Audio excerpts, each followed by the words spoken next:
사도행전 10장 36절로 48절 말씀 함께 공독합니다. 만유의 주 되신 예수 그리스도로 말미암아 화평의 복음을 전하사 이스라엘 자손들에게 보내신 말씀 곧 요한이 그 세례를 반포한 후에 갈릴리에서 시작하여 온 유대에 두루 전파된 그것을 너희도 알거니와 하나님이 나사렛 예수에게 성령과 능력을 기름 붓듯 하셨음에 그가 두루 다니시며 선한 일을 행하시고 마귀에게 눌린 모든 사람을 고치셨으니 이는 하나님이 함께 하셨습니다. 우리는 유대인의 땅과 예루살렘에서 그가 행하신 모든 일의 증인이라. 그들이 나무에 달아 죽였으나 하나님이 사흘 만에 다시 살리사 나타내시되 모든 백성에게 하신 것이 아니요 오직 미리 택하신 증인 곧 죽은 자 가운데서 부활하신 후 그를 모시고 음식을 먹은 우리에게 하신 것이라. 우리에게 명하사 백성에게 전도하되 하나님이 살아있는 자와 죽은 자의 재판장으로 정하신 자가 곧 이 사람인 것을 증언하게 하셨고 그에 대하여 모든 선지자도 증언하되 그를 믿는 사람들이 다 그의 이름을 힘입어 제사함을 받는다 하였느니라. 베드로가 이 말을 할 때에 성령이 말씀을 듣는 모든 사람에게 내려오시니 베드로와 함께 온 할례 받은 신자들이 이방인에게도 성령이 부어주심으로 말미암아 놀라니 이는 방언을 말하며 하나님을 높임을 들음이러라. 이에 베드로가 이르되 이 사람들이 우리와 같이 성령을 받았으니 누가 능히 물 세례의 베품을 금하리요 하고 명하여 예수 그리스도의 이름으로 세례를 베풀라 하니라. 그들이 베드로에게 며칠 더 머물기를 청하니라. 아멘.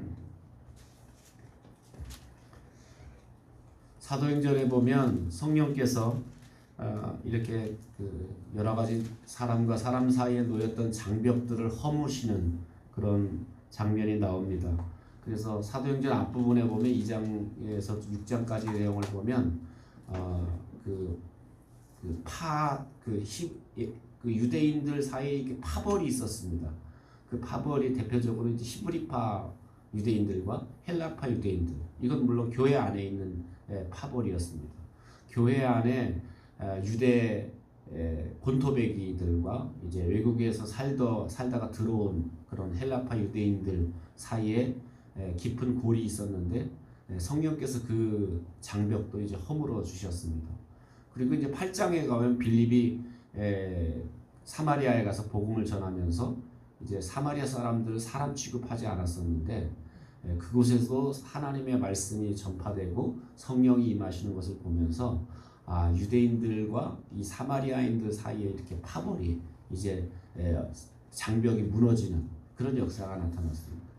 그리고 이제 사도행전 10장에 들어오면 베드로 사도가 이 고넬료라는 이방인을 찾아가서 이제 말씀을 전하면서 이 유대인들과 이방인들 사이의 장벽이 무너지는 그런 역사가 나타납니다. 그래서 성령께서 임하시면 사람과 사람 사이에 이렇게 쳐놓았던 장벽들이 무너지는. 그리고 사실은 오늘날 우리가 사는 세상 속에도 보면 보이지 않는 장벽들이 굉장히 많습니다.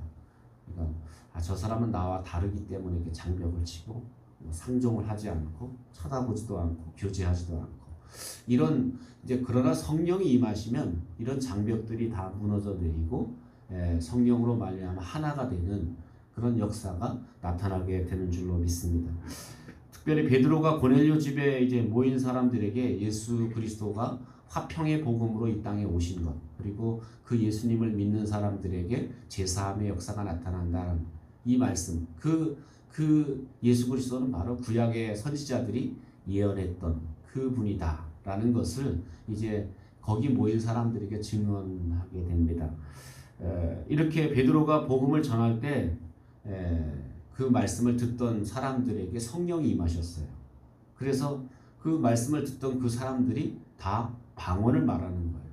그러니까 거기에 베드로와 함께 따라왔던 유대인들이 깜짝 놀라는 거예요. 아니 이방인들인데도 그것도 무슨 통성기도 하다가 아니면 안수기도 받다가 방언이 터진 게 아니라 말씀을 듣는데 성령이 충만하니까 그들 가운데 방언이 임하고 그리고 그들이 막 하나님을 높이는, 하나님을 찬양하는 그런 역사가 나타나게 됐다라는 겁니다. 그래서 이 이방인들에게도 이렇게 성령이 임하시는구나, 이런 사실을 깨닫고 베드로가 이 사실을 깨닫죠. 하나님께서 나를 그렇게 환상을 보여주시면서 이 고넬료 집안에 보내신 것이 깨달은 거죠. 이 사람이 깨달음이 있다라는 것은 굉장히 중요한 겁니다. 아무리 들어도 못 깨닫는 사람이 있어요. 뭐 수십 년 말씀을 들어도 뭐가 뭔지 몰라요. 깨닫지 못하는 사람은, 그건 깨닫지 못하면 어린아이와 같은 거예요. 근데 깨달으면 이건 성숙하다는 겁니다. 그래서 뭘 깨달았냐 하면 베드로가 딱 보면서 환상을 통해서 그렇게 3번씩이나 환상 보여주시면서 나를 이 이방인, 상종도 하지 않던 이방인 집에 보내신 것, 그리고 이곳에 와서 내가 말씀을 전할 때 이렇게 성령이 임하는 걸 보면서 뭘 깨달았을까요? 이방인도 하나님이 구원하길 원하시는구나. 이방인도 하나님이 저들도 다 하나님의 백성으로 구원하길 원하시는구나 라는 사실을 깨닫게 된 거예요. 그래서 베드로가 이 사실을 깨달은 다음에 뭐라고 이야기합니까? 내가 이렇게 하나님이 이방인들도 구원하길 원한다는 걸 깨달았는데 이들에게 세례 주는 것을 내가 금할 수 있겠느냐 하면서 모든 사람, 이 예수 믿고 말씀을 듣고 은혜 받은 이 모든 사람들에게 세례를 베풀라라고 이렇게 말씀하게 됩니다. 오늘날 이렇게 말씀을 듣는 가운데 이 성령이 임했던 이 사건을 보면 말씀을 듣는 태도가 굉장히 중요해요. 말씀을 어떻게 듣느냐. 그냥 우리가 예배당에 이렇게 나와 앉아 있으면 다 말씀 듣는 것 같잖아요. 근데 다 말씀 듣는 게 아니에요. 그죠? 어떤 사람은 은혜를 받는가 하면 어떤 사람은 그냥 왔다가 그냥 가는 사람도 있어요. 그러니까 말씀을 예배당에 나와 앉아 있다고 다 듣는 게 아니라 말씀을 듣는 태도가 굉장히 중요하다. 뭐 제가 어떨 때 신방을 가보면 신방 갈 때 계속 딴 생각을 하는 분들이 있어요. 말씀을 못 들어. 그러니까 말씀 전하는 사람은 생각해서 여러분 누군가 말을 하는데 저 사람이 상대방이 안 들어. 안 듣고 있어. 얼마나 답답하고 힘들겠어요. 근데 지금 이제 고넬료 집안의 이 사람들이 다 말씀 들으면서 은혜 받았던, 성령 받았던 이유는 한 가지예요. 말씀 듣는 태도가 달랐다는 거. 말씀 듣는 태도를 보면 적어도 몇 가지 종류의 사람들이 있어요. 첫 번째 종류는 말씀을 듣는데 딴 생각하는 사람이 있어요. 눈도 뜨고 있고요. 귀도 듣는 것 같은데 딴 생각을 하고 있어요. 오늘 뭐 해야 되는데, 뭐 고구마도 캐야 되는데 이런 생각을 하면서 말씀을 들으면서 딴 생각. 오늘 아침에는 누구를 만나야 되는데, 이게 딴 생각하는 사람이.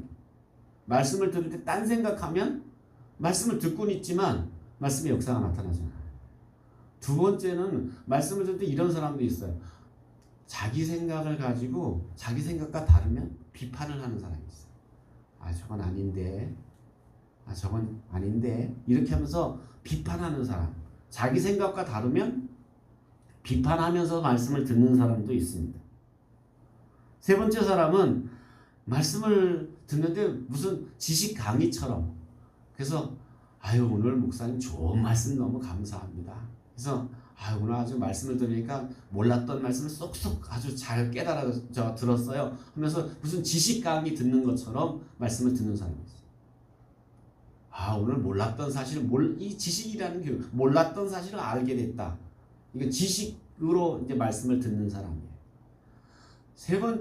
네 번째 종류의 사람은 어떤 사람은 듣기는 듣는데 어떻게 듣냐면 다른 사람에게 주시는 말씀을 듣는 거야. 저건 오늘 우리 남편이 와서 좀 들었어야 되는데, 저건 우리 누가 좀 들었어야 되는데, 자기에게 주시는 말씀으로 받지 않고 자꾸 다른 사람에게 이렇게 누가 좀 들었어야 되는데 하면서 이렇게 아쉬워하는 사람이 있다는 거예요. 그러니까 자기에게 주시는 말씀을 듣잖아요.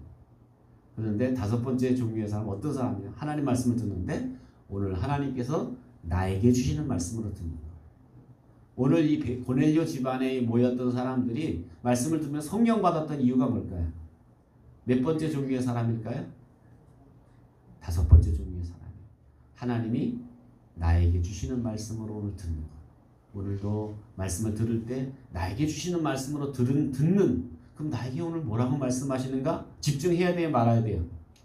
주님 하나님이 여러분에게 주신 말씀에서 여러분 불렀는데 여러분 집중 안 하면 나에게 주시는 말씀으로 안 들으면 의미가 없다라는 거예요. 그러니까 집중해서 오늘 나에게 뭐라고 말씀하시는가? 오늘 내가 어떻게 살라고 하시는가? 라고 말씀을 집중하여 들을 때 말씀 들으면서 깨달음이 오고 깨달음이 올 때 성령이 임하는 놀라운 역사가 나타나게 되는 줄로 믿습니다. 이렇게 말씀을 듣는 태도, 오늘 고넬료 집안의 모습을 보면서 말씀을 듣는 우리의 태도를 바르게 하고 새롭게 하는 여러분 되시기를 주님의 이름으로 축원합니다. 기도하겠습니다. 이 시간 함께 기도할 때 말씀을 생각하면서 하나님 말씀을 나에게 주시는 하나님의 음성으로 들을 수 있는 그런 귀를 열어주시고 깨달음을 허락해 주십시오. 말씀을 들을 때 성령께서 함께하여 주셔서 깨달음이 충만해지게 해달라고 기도하고 여러분 자신의 기도 제목을 놓고 기도합니다. 사랑과 은혜가 풍성